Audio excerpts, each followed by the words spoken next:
విడుదల Rajani software company యజమాని అనుకుంటాడు.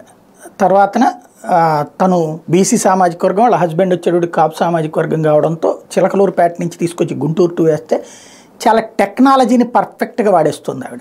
ఎలా అంటే చివరికి ఈనాడు వార్త రాసుకుని ఏడ్చేటువంటి స్థాయికి గుంటూరు పశ్చిమ నియోజకవర్గం 2 లక్షల మందికి పైగా ఓటర్లకి మంత్రి విడుదల రజని పేరుతో నూతన సంవత్సర శుభాకాంక్షలు తెలుపుతూ సందేశాలు వచ్చాయి. అయితే ఓటర్ జాబితాకు అనుసంధానమైన సెల్ ఫోన్ నెంబర్లకు మాత్రమే సందేశాలు రావడం గమనార్హం. కుటుంబ యజమాని నెంబరే ఆ కుటుంబంలోని అందరి ఓట్లకు అనుసంధానమై ఉంటే ఆ నెంబర్కే 4 పేరుతో కూడిన సందేశాలు వరుసగా వచ్చాయి. ఓటర్ పేరుని సంబోధిస్తూ వచ్చిన సందేశాల వ్యవహారం స్థానికంగా తీవ్ర చర్చనీయాంశమైంది.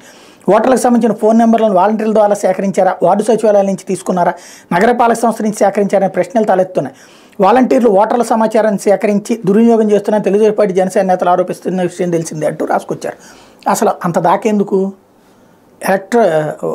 ఓట్ల లిస్టు తీస్తే తెలుసుద్ది కదా అక్కడ. దానికి ఆధార అనుసంధానం ఎందుకు?